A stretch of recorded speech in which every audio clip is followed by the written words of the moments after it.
औज़ुबिल्लाहि मिनश्शैतानिर्रजीम बिस्मिल्लाहिर्रहमानिर्रहीम अस्सलामु अलैकुम रहमतुल्लाहि व बरकातहू। आज मजलिस इत्तेहादुल मुस्लिमीन की जानिब से टाउन करीमनगर में कल साबिक़ा मेयर सुनील राव जो प्रेस मीट लगाकर मजलिस इत्तेहादुल मुस्लिमीन के बारे में जो बोले हैं उनके ख़िलाफ़ में हम तमाम टाउन कमेटी के मेंबर्स, कारपोरेटर्स, साबिक़ा डिप्टी मेयर अब्बास समी साहब और टाउन कमेटी के सदूर मोहतमदीन पार्टी के वर्कर्स के मौजूदगी में ये प्रेस मीट लगाकर आप लोग के चैनल के ज़रिए हम सुनील राव मेयर की काबिलियत और उसकी जो कैटेगरी है उसके बारे में बोलने के लिए आज हम जो उनके पेपर्स के कटिंग्स थे वो देखे। सबसे पहले उनका बोलना ये कि कमान पार करने नहीं देते। सुनील राव को हम चैलेंज कर रहे, कमान सुनील राव के बाप की जागीर नहीं है, कमान एक मुसलमानों की निशानी है। इनके बाप के बाप भी आए तो वो मुकाम नहीं बना सकते। दूसरी चीज़, नीति निजाती एमआईएम में नहीं है बोल के बोल रहे। नीति निजाती अगर एमआईएम में नहीं रहती तो सबसे पहला मेयर दलित को नहीं बनाते थे सालारे मिल्लत।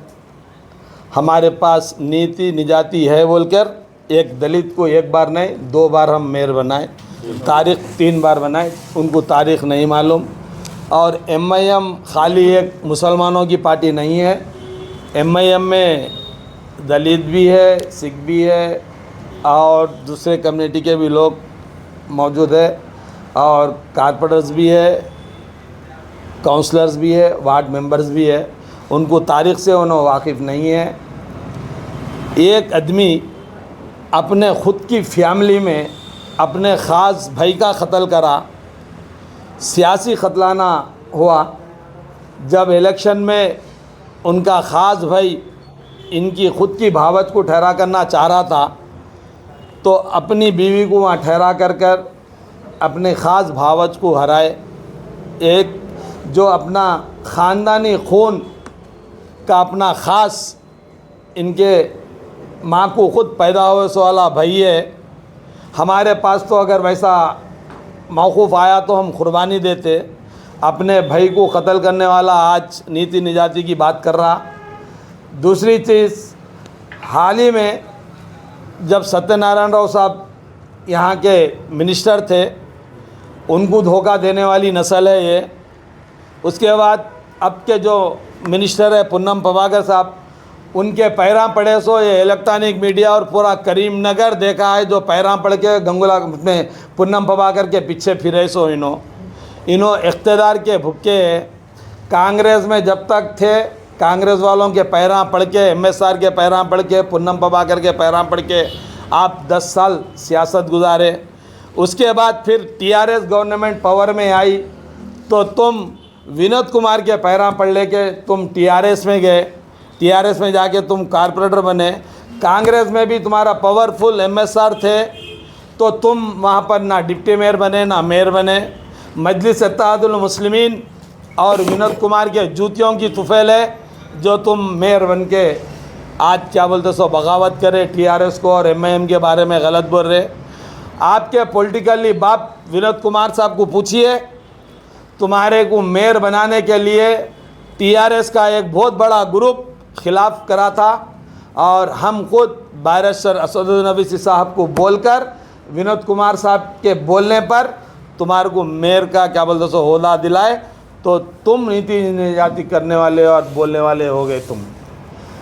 तुम जो भी तुम्हारी सियासी पैदावार है, ये जो पैदावार जो फर्स्ट काउंसलर बने यही मुसलमान और यही एमआईएम की जूतियों की तुफैल है जो तुम पहले काउंसलर बने, बाद में तुम कारपोरेटर बने, उसके बाद तुम मेयर बने।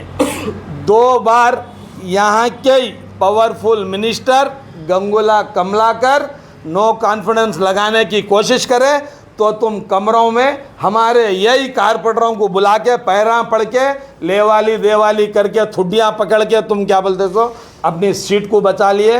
ये जो सीट बच के तुम 5 साल गुजारे, ये MIM के जूतियों का तुफैल है, बल्कि असदुद्दीन अवैसी साहब और अकबरुद्दीन अवैसी साहब का जूतियों का तुफैल है।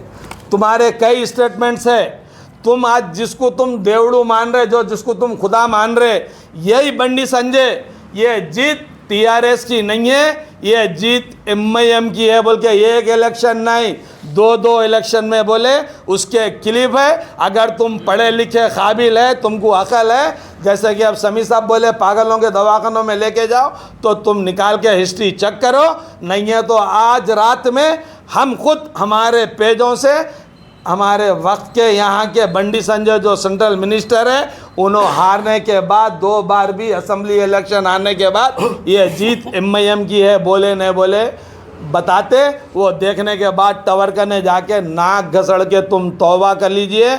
और MIM को बोले सो मैं गलत बोले तक हम नहीं छोड़ेंगे। अगर तुम नहीं बोलकर तुम क्या बोलते सो ऐसे बातें बोल के BJP में मुकाम बनाएंगे बोल के सोच रहे, तो आपकी जगह ना कांग्रेस में थी ना TRS में है। तुम एक प्रोडक्ट रहता, एक ब्रांड रहता, उसमें क्या बोलते सो डेट एक्सपायरी डेट आती, एक्सपायरी डेट आने के बाद उसको बाहर फेंक देते।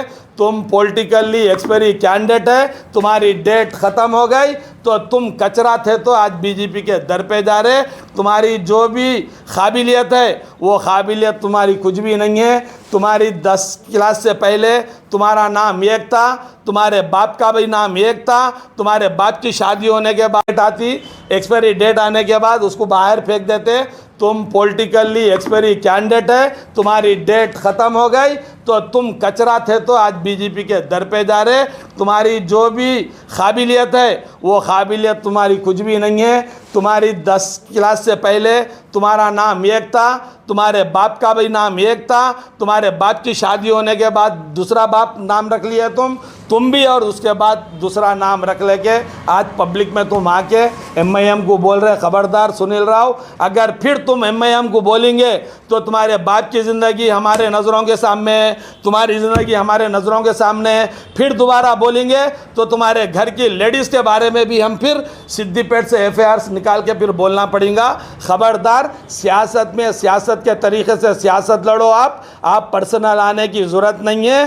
तुम्हारे को खाली एक ही जलसा माजिद हुसैन साहब आके यहाँ पर करे तो तुमको बर्दाश्त नहीं हुआ। इंशाअल्लाह फिर जब असदुद्दीन अवैसी साहब, अकबरुद्दीन अवैसी साहब आएंगे तो तुम सुसाइड कर लेंगे। ये नजराना देख के तुम जलन रख के, तुम्हारी जलसी रख कर, तुम ये चमक धमक नहीं देखकर तुम ये रखे हैं। इंशाअल्लाह हम आने वाले दिनों में बराबर 25 वार्डों में पोटी करेंगे, हम 20 से 22 सीट जीतेंगे और हम मेयर का ओहदा बराबर हासिल करेंगे इंशाअल्लाह। और जो तुम बात बोले हैं कल, अंधेरे में क्या बोलते हो सौदा कर लिए, अंधेरे में सौदा नहीं करे।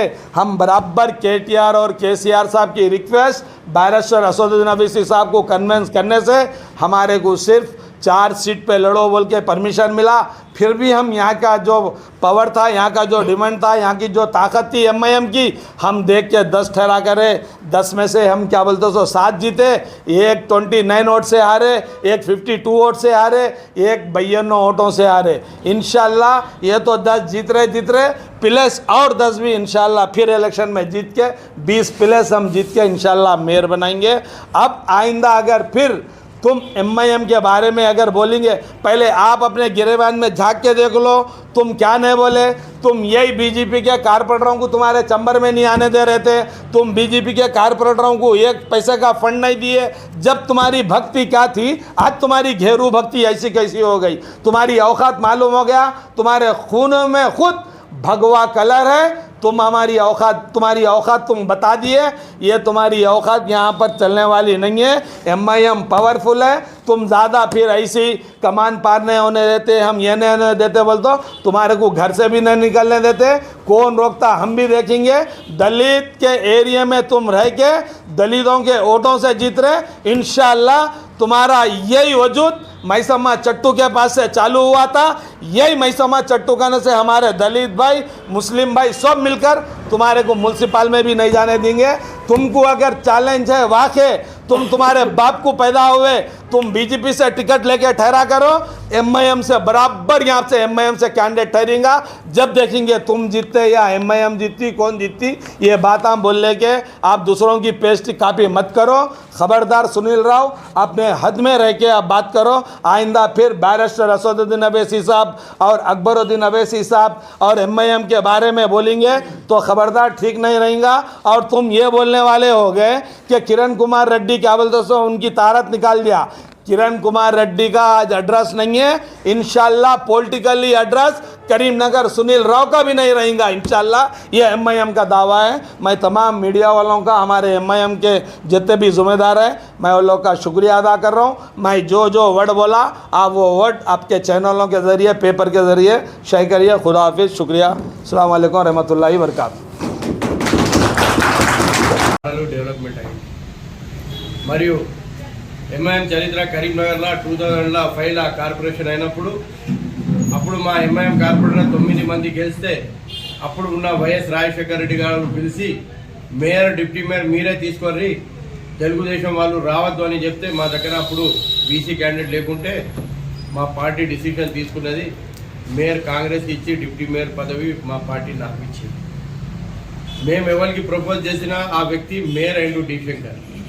దాని తర్వాత 2014 ఎలక్షన్ అయినాక ఇదే సునీల్ రావు హనుమంతరెడ్డితో కలిసి నా దగ్గర వచ్చి సపోర్ట్ చేయమని, ఈయన డిప్యూటీ మేయర్ అవుతాడు, హనుమంతరెడ్డి మేయర్ అవుతాడు అని మా పార్టీ ఆదేశం మేరకు మేము అప్పుడు రవీందర్ సింగ్కి మేయర్, గుగ్గిల రమేష్ డిప్యూటీ మేయర్కి సపోర్ట్ చేసినాం। మా సపోర్ట్తోనే అప్పుడు వాళ్ళు మేయర్ డిప్యూటీ మేయర్ అయ్యారు। మళ్ళా మొన్న ఎలక్షన్లో కూడా 2020 ఎలక్షన్లో కూడా సునీల్ రావుకి మా పార్టీ అధ్యక్షుడు అసదుద్దీన్ అవైసీ సాబ్ చెప్పినప్పుడు సపోర్ట్ చేసినాం। అది కూడా అన్కండిషన్ సపోర్ట్ చేసినాం। ఎందుకంటే డెవలప్మెంట్ యాక్టివిటీస్కి ఎట్లా రిప్రజెంటేషన్ ఇచ్చుకోవాలి మాకు తెలుసు, మేము రిప్రజెంటేషన్ చేసి చేస్తాం। మళ్ళీ 2 సారి కూడా నో కాన్ఫిడెన్స్ మోషన్ పెడతా అని అపోజిషన్ వాళ్ళు చెప్పినా కూడా మేము వాళ్ళ మాటల పోలే। సునీల్ ఒకసారి మాట ఇచ్చినాం, గట్టిగా ఉంటామని ఉన్నాం। మరియు మేయర్ పదవిలో ఉన్నప్పుడు ఎప్పుడు ప్రెస్ మీట్ చెప్పినప్పుడు బండి సంజయ్ ఏం పని చేయలే, 1 రూపాయి ఇవ్వలే, ఇది వేయాలి అది వేయలే అని చెప్పాడు। మొన్న ఏం చెప్తాడు, మొత్తం డెవలప్మెంట్ వెనుక బండి సంజయ్ హస్తం ఉన్నది అని చెప్తాడు। అందరికీ తెలుసు ఇక్కడ ఉన్న వాళ్ళకు స్మార్ట్ సిటీ వచ్చింది డ్యూ టు మాజీ ఎంపీ వినోద్ కుమార్ సాబ్ చేయబట్టి వచ్చింది అని। ఇంకోటి ఈయన చెప్తాడు ఎంఐఎం వాళ్ళు ఏం చేస్తారు అని, ఎంఐఎం వాళ్ళు ఏం చేయరు అని చెప్తారు। వీళ్ళ నాయకుడు బండి సంజయ్నే 2018 ఎలక్షన్లో రిజల్ట్ అయిన రోజు చెప్పిండు, ప్రెస్ దగ్గర ఉంది, మా దగ్గర కూడా రికార్డింగ్ ఉంది, ఇది టీఆర్ఎస్ గెలుపు కాదు, కమలాకర్ గెలుపు కాదు, ఎంఐఎం గెలుపు, ఎంఐఎం వాళ్ళు గెలిపించారు అని చెప్పిండు। మొన్న కూడా 2023 ఎలక్షన్లో అయినా కూడా ఎంఐఎం నాకు ఇక్కడ డిఫీట్ చేపిస్తుంది, 1 కాదు 2 సారి కాదు 3 సారి ఎంఐఎం వాళ్ళు నాకు అగెనెస్ట్ చేస్తేనే ఓడిపోయిండు అని అతడు ఒప్పుకున్నాడు। అప్పుడు ఈయన మాకు అప్రిషియేట్ చేసారు, అవునా మీరు చేయబట్టి బీజేపీ ఓడిపోయింది అని। మరియు ఈయనకు ఎవరో అక్కడ రాజేందర్ రావు మేయర్ అయ్యేది, మళ్ళా వినోద్ కుమార్ సాబ్ చేయబట్టి ఈయన మేయర్ అయ్యిండు। మళ్ళీ ఇప్పుడు ఆయన అగెనెస్ట్లోనే మాట్లాడతాడు। ఈ సందర్భంగా మనము వినోద్ రావు సాబ్తో కూడా కోరుతున్నాం, మంచోడు అని మీరు మేయర్ పదవి ఇచ్చారు, ఇతడు పిచ్చోడు, పిచ్చి హాస్పిటల్లో అడ్మిట్ చేయాలి, ఎందుకంటే మీకు మెడికల్ ఫీల్డ్ ఉంది, హాస్పిటల్స్ ఉంది, మరియు ఒక దాదాగిరి లెక్క మాట్లాడతారు, ఎట్లా వస్తారు పోతారు అని। ఇప్పుడు మీరు చూస్తారు మేము ఎట్లా కార్పొరేటర్ మా అధ్యక్షుడు మేము ఎట్లా కూర్చున్నాం, దారుస్థలంకి పోర్రి మా ఎంపీ సాబ్ అసద్ సాబ్ కానీ ఎమ్మెల్యే అక్బరుద్దీన్ అవేసి మొత్తం ఎమ్మెల్యేస్ ఎమ్మెల్సీ కార్పొరేటర్ ఇట్లనే కూర్చుంటారు। అక్కడ వచ్చిన వాళ్ళకు ఏ కులం అని అడగరు, ఏం పని అని అడుగుతారు, చెప్తారు, చెప్పి పని చేసి పంపుతారు। ఒకవేళ ఎక్కడన్నా ఎమ్మెల్యేకి పంపాలి అంటే ఎమ్మెల్యేకి పంపుతారు, కార్పొరేటర్కి పంపాలి అంటే కార్పొరేటర్ పంపుతారు, ఫోన్ చేయాలి అంటే ఫోన్ చేస్తారు, లెటర్ ఇవ్వాలి అని లెటర్ ఇస్తారు। మరి ఏమంటారు ఇక్కడ మేయర్ మాట్లాడుతాడు, ఈయన కరీంనగర్కి మేయర్ ఉండే, హిందూ సోదరులు అంటాడు, ఆయనకు ముస్లిం సోదరులు కనబడతలేరా, సిక్ సోదరులు కనబడతలేరా, క్రిస్టియన్ సోదరులు కనబడతలేరా, కేవలం అప్పుడు మా పార్టీ సెక్యులర్ పార్టీ మేము అందరికీ కలిసి మెలిసి పోతామని చెప్పి ఉన్న ఆయనే ఇవాళ ఒకటేసారి కలర్ చేంజ్ చేసిండు, అవకాశవాది। ఎందుకంటే ఈయనకు 2014 ఎలక్షన్లా వీళ్ళ అన్న భార్యకి టికెట్ ఇస్తే అన్న భార్య అగెనెస్ట్లా కాంటాక్ట్ చేశారు. అన్నకి మోసం చేసినవాడు పబ్లిక్కి మోసం చేయడా? మోసగాడు. మరియు ఆయన నోరు ఈ ఖబర్దార్ అని చెప్తారు, నోరు జాగ్రత్త పెట్టుకొని చెప్పు. కరీంనగర్లో తిరగకుండా చేస్తాం మాతోని పెట్టుకుంటే. మేము ఎవరి జోలికి పోం. నా జోలికి వస్తే ఎవరికి ఇచ్చిపెట్టేది లేదు. గుండాగిరి దాదాగిరి నడవది అది. ఇది జమ్మూరి కంట్రీ. ఇప్పుడు కరీంనగర్లో అందరు కలిసి మెలిసి ఉంటాం. ఇప్పుడు మా దగ్గర మా దారుస్థలం కానీ మా కార్పొరేటర్ ఆఫీస్ కానీ ఏ కూడా మతం వాళ్ళని చూడకుండా పని చేస్తాం. మా వాడకు రాన్రి, హిందూ సోదరులు ఉన్నారు, దళితు సోదరులు ఉన్నారు, వాళ్ళతో అడగండి. ఎప్పుడు మా వాడలా శానిటరీ వర్కర్ పని చేసే వాళ్ళు కూడా పనికి వస్తే సోఫా మీద కూర్చోబెట్టి మాట్లాడుతాం. ఆ మర్యాద మా పార్టీ దగ్గర ఉంది. ఇప్పుడు ప్రతి కమ్యూనిటీ వాళ్ళకు మేము టికెట్ ఇస్తాం. ఇప్పుడు చెప్తాడు ఈ అభివృద్ధి చేస్తారు, ఇది చేస్తారు, ఇది చేస్తారు అంటే అందరికీ తెలుసు ఏం చేసారు అని. అట్టిగా రెచ్చగొట్టి రాజకీయాలు చేయవద్దు. మేము రాజకీయం చేయమని మేము మనుషుల పబ్లిక్ గుండెలో ఉండి పని చేస్తున్నాం, చేసి చూపెడతాం. ఇంకోటి అడుగు పెట్టదు అని చెప్తారు. ఈ గుండాయిజం నడవది. ఈ గుండాయిజము ఏమున్నది? ఏమంటాడు? ఆ దాటి రావద్దు అని చెప్తారు. అది ఏమున్నది? కమాన్ ఎవరు కట్టిర్రు? మనోళ్ళు కట్టిర్రు. మనం ఎప్పుడు చెప్పలే. ఒక కరీంనగర్కి మంచి చూపు కనబడుతుంది. కమాన్ దాటరు అని చెప్తారు. మేము గాజులు తొడగని ఉన్నామా ఏంది? దమ్ముంటే రమ్మను. ఎక్కడంటే ఏ రాత్రి అయినా ఏ డే అయినా మేము పబ్లిక్ సమస్యల గురించి మాట్లాడడానికి సిద్ధంగా ఉన్నాం. పబ్లిక్లా ఎటువంటి కరప్షన్ లేకుండా పని చేసినాం. అతడు ఏమైంది మీకు తెలుస్తుంది. అది బిల్డింగ్లు ఎక్కడ పాత సైకిల్ మోటార్ మీద తిరుగుతూ ఉండే మేయర్ పదవిలా ఎన్ని అపార్ట్మెంట్ ఉన్నారు కరీంనగర్లో కట్టిర్రు. వాళ్ళతో అడగండి ఎన్ని పైసలు తీసుకున్నారని. మా ఎంఐఎం కార్పొరేటర్తో ఎవరైనా ఒక్క రూపాయి తీసుకున్నా అని చూపెట్టండి. హానెస్ట్గా పని చేస్తున్నాం. హానెస్ట్గా పని చేసి ప్రజల గుండెలో ఉండే పార్టీ మా పార్టీ ఎంఐఎం పార్టీ. మా పార్టీలో ప్రతి కమ్యూనిటీ వాళ్ళు ఉన్నారు, ఎస్సీస్ ఉన్నారు, బీసీస్ ఉన్నారు, ప్రతి కమ్యూనిటీ వాళ్ళు ఉన్నారు. మేము పని చేసేవాళ్ళు. Work is our identity. పనే మా గుర్తింపు. కానీ నోట్ జాగ్రత్త పెట్టుకో. మళ్ళా ఒకసారి మాట్లాడినా అనుకో, కరీంనగర్లో నువ్వు చెప్పినావుగా కరీంనగర్లో తిరగకుండా చేస్తాం. మీ చరిత్ర ఏందో పబ్లిక్లా మొత్తం నా దగ్గర. నేను మున్సిపాలిటీలో 1984 నుంచి ఉన్నా, 95 నుంచి కౌన్సిలర్. మున్సిపాలిటీ చరిత్రలో ఎవరెవరు స్కామ్ ఉన్నది నాకు తెలుసు. ఒకవేళ నీ స్కామ్లు ఏమున్నది చరిత్ర పెడితే రేపు నువ్వు ఇంట్లో నుంచి బయటకుండా వెళ్ళిపోతావు. మళ్ళీ బయట వెళ్ళినా కూడా రాత్రి చీకట ఏమన్నా కప్పుకొని వెళ్ళాలి, కానీ బహిరంగ వెళ్ళరాకుండా నీకు చేస్తాం. ఖబర్దార్. మళ్ళా ఒకసారి అట్లా మాట్లాడినా అనుకో, నీ నడి బజార్లో నీ బట్టలు తీసి ఏం చేయాలి అది చేస్తాం. హెచ్చరిస్తాను.